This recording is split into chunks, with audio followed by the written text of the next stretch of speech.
গল্পটি শেষ পর্যন্ত শুনলে তোমরা বাধ্য হবে হাতের কাজ করতে, না হলে সবাই আমাকে কাজ করে দিয়ে যাবে। আমি বাধা দেব না। আকাশি নীল টি শার্ট পরে আমার গা ঘেঁষে দাঁড়িয়ে আছে আমার ছোট বোন তৃষা। আমি মুখ তুলে বললাম, বসে আছি, বৃষ্টি দেখছি। তা আমি দেখছি ভাইয়া, কিন্তু তোমাকে খুব বিষণ্ণ একাকিত্ব মেয়ে তো ডুবে থাকা মনে হচ্ছে। তোমাকে আমি অনেকবার বলেছি প্রিয়া আপার আহ্বানে সাড়া দাও। প্রিয়া আপা তোমার জন্য পাগল। দুইজনে বসে বৃষ্টির খেলা দেখতে খুব মজা পাবে। তৃষা আমার 2 বছরের ছোট, ভীষণ চটপটে, হাসি খুশি মেয়ে, পাতলা গড়নের লিকলিকে শরীর, যেমন সুন্দরী তেমন লেখাপড়াতেও খুব ভালো। আমি জীবনে তৃষার সাথে কথায় জয়ী হতে পারি না। তৃষা কথার সাথে কথা মিলিয়ে খুব সাবলীলভাবে কাবু করে দেয়।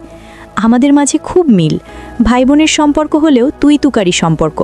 বাইরে দিলে কেউ বুঝতেই পারে না যে আমরা ভাই বোন, সবাই মনে করে বন্ধু। তৃষা প্রিয়াকে খুব ভালোবাসে, তাই তৃষার আশা আমি প্রিয়ার সাথে প্রেম করি। প্রিয়াও অনেক দিন যাবত আমার সাথে সম্পর্ক করতে চেষ্টা করে যাচ্ছে। আমি প্রায় 1 বছর নেশায় আসক্ত ছিলাম। তৃষার কারণেই আমি সেখান থেকে ফেরত এসেছি। তৃষা আমাকে খুব ভালোবাসে। মা আমার নারী আন্দোলন করে, যা আমার পছন্দ নয়। নিজেকে প্রচার আর প্রসার করায় আম্মা খুব ভালোবাসে, তাই নিজের টাকা খরচ করে আন্দোলন করে, কিন্তু নিজের অনেক ভুল নিজেই দেখে না। সন্তানের উপর অধিকার আছে, তবে তাদের দেখার সময় ওনার নেই। আমরা ভাই বোন ছোট থেকেই কেয়ার করি না আমাকে। আব্বা খুব ব্যস্ত ব্যবসায়ী মানুষ, তিনি আমাদেরকে টাকা দিলেই সব দায়িত্ব শেষ এমন ধারণা পোষণ করেন। দেশ বিদেশ ঘুরে বেড়ায়। মা বাবার মধ্যে তেমন কেমিস্ট্রি আছে বলেও মনে হয় না। আমরা দুইজন নিজেদের ভুবন সাজিয়ে রেখেছি। আড্ডা মারা, বাইরে যাওয়া, ঘুরে বেড়ানো সব আমরা একসাথেই করি। তৃষা আমার ঘাড়ে হাত রেখে বলে, ভাইয়া, প্রিয়া আপা খুব ভালো মেয়ে, তোমাকে সুখী রাখবে। হ্যাঁ বলে দাও, আমি ফোন করে দিই। দেখবে এই বজ্রপাতে কাক ভেজা শরীর নিয়ে তোমার কাছে হাজির হয়ে যাবে। কাক ভেজা শরীর দিয়ে আমি কি করব? কি বলো ভাইয়া? মোস্ট রোম্যান্টিক দৃশ্য হলো মেয়েদের ভেজা শরীর। তুই এত কিছু জানিস কি করে? কেন ভাইয়া, আমি কি ফিডার খাই? আমি এখনো বাচ্চা নাকি? তুই কি কারোর জন্য ভিজিস নাকি? ভাইয়া, সিরিয়াল আছে না, তুমি শুরু করলে আমি চেষ্টা করতাম। তোমার জন্যই আমি কিছু করতে পারছি না। তোরে কে বাধা দিচ্ছে? যা খুশি কর। কি বলো, বেয়াদবি হয় না? দুনিয়াতে তুমি আগে আসছো, তাই তোমার আগে কিছু করতে হবে। না রে, আমার এই কমিটমেন্ট খেলা ভালো লাগে না। মা বাবার আচরণ দেখে এই খেলার প্রতি মন নেই। ভাইয়া, সেটা তাদের ব্যাপার, তাই বলে কি আমরা সেটা দেখে এখন নিজেদের কষ্ট দেব? ওদের মাঝে ভালোবাসা ছিল, আর সেটার প্রমাণ তুমি আর আমি। বাবা গরিব ছিল, তাই টাকার অভাব দূর করতেই টাকার প্রতি আগ্রহ বেশি। আম্বা আব্বার জন্য ঠিক নয়, তাই বলে কি আমরা ভুল করব? এত কিছু ভাবিস কি করে? তোর কেউ থাকলে বলো, বিয়ে দিয়ে দেই।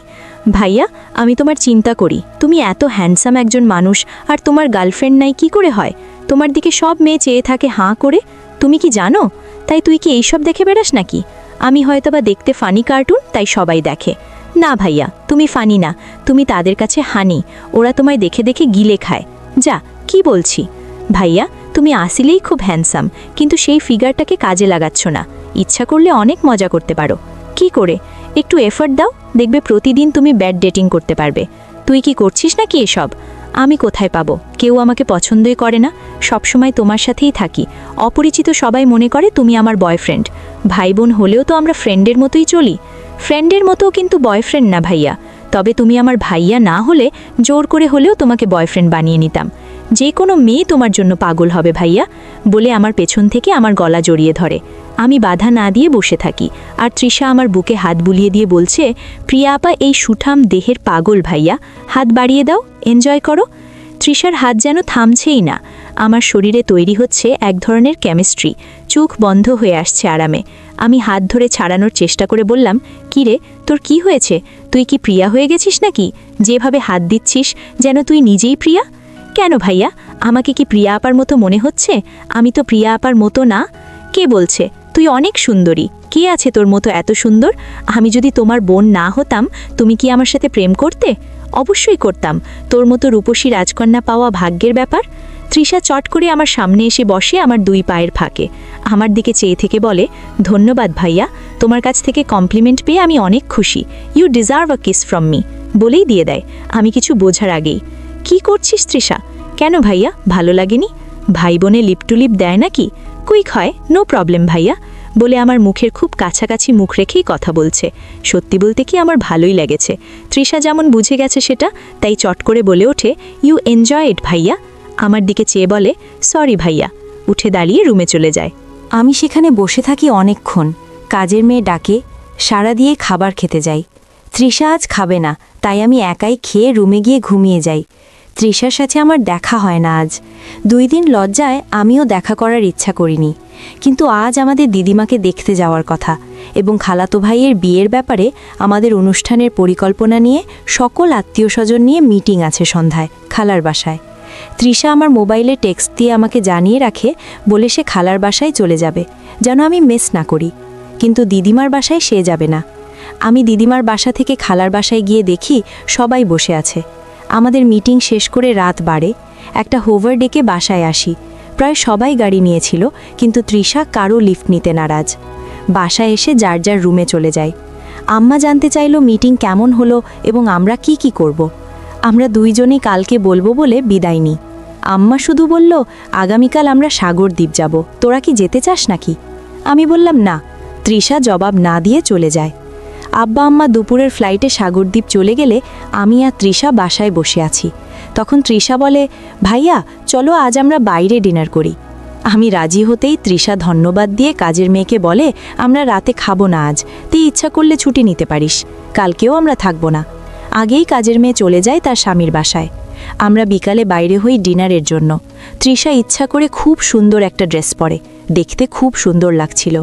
ড্রেস দেখে কেউ বলবে না আমি তার ভাই, ভাইয়ের সাথে ডিনার করতে যাচ্ছে। তৃষা কেয়ে থাকা যেন আমার ভালো লাগছে না। কি যেন সে বলতে চায়, কি যেন লুকিয়ে আছে তৃষার ভেতরে। ভাইয়া তুই আমার প্রতি রেগে আছিস, সেটা কিন্তু একটা ফান ছিল, কেমন করে যেন একটু বেশি হয়ে গেল, তাই না?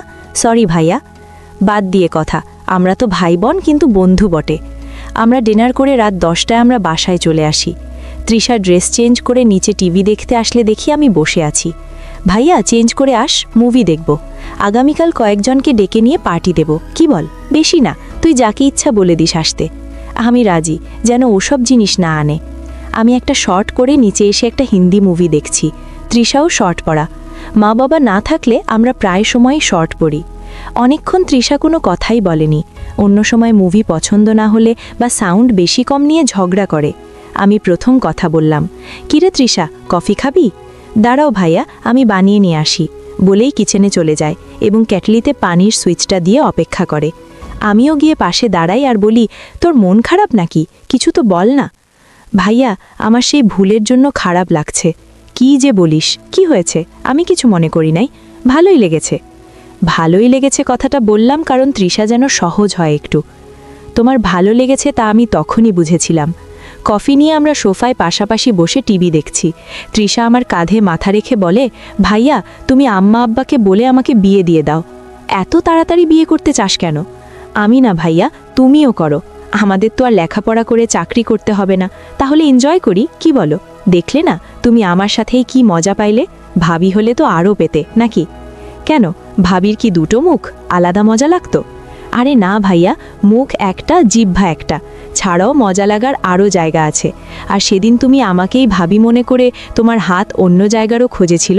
তৃষা আমার কোলে মাথা রেখে বুক ছুঁয়ে শুয়ে পড়ে। বলছি, প্রিয়া আপাকে কালকে ডাক দাও আর ইচ্ছে মতো হাতাও, অনেক বড় বড় আছে প্রিয়া আপারগুলো। আমার এত বড় দরকার নাই, ছোটই ভালো। ছোট ভালো বলে আমার গুলির দিকে কোন জোরে দেখছো কেন? কি বলছিস? আমি কোন জোরে দেখছি তা তুই কি করে বুঝলি?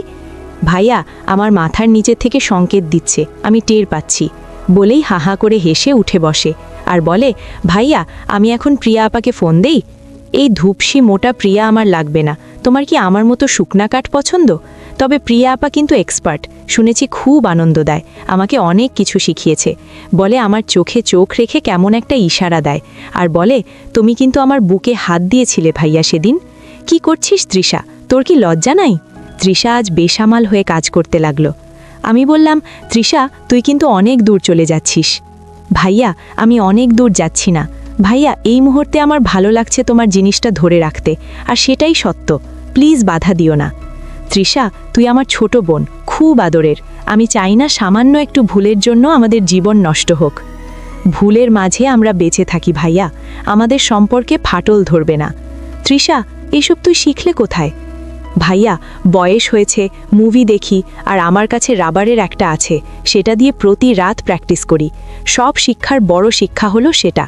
সব মেয়েদেরই বিয়ের আগে এই শিক্ষা অর্জন করা উচিত। অনেকক্ষণ আমাদের মাঝে কোনো কথা নেই, শুধু একে অপরের শ্বাসরুদ্ধকর মুহূর্তকে এনজয় করি। এত সুখ, এত আয়েশ জীবনে পাই নাই। তৃষা আমার কানের কাছে বলে, ধন্যবাদ ভাইয়া, তুমি তো বাজিমাত করে দিয়েছ। আমার খালাতো ভাই রোহনের বিয়ে আগামীকাল। আমরা খালাতো মামাতো ভাই বোন 15 জন, আর রোহন সবার বড়। ভাই 10 জন আর বোন 5 জন। এই প্রথম একজন ভাইয়ের বিয়ে। গত বছর রিয়ার বিয়ে হয়েছে, অনেক আনন্দ ফুর্তি করেছি আমরা।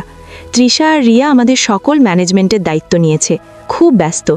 আজও সকাল সকাল চলে গেছে রোহন ভাইয়াদের ছাদে ডিজে পার্টির আয়োজন হবে আজ রাতে। অ্যাব্বুর ক্লায়েন্ট থাকায় কানাডা থেকে আসছে, তাই সকাল সকাল হোটেল থেকে তাদের নিয়ে ব্রেকফাস্ট করে ফ্যাক্টরি পরিদর্শন করতে হবে। আম্মু অনেক রাগ করেছে, কারণ আম্মু চায় বিয়ের বাড়িতে যেন থাকে। বিয়ের দিন সারাদিন ছুটি আছে বলে অ্যাব্বু চলে যায়।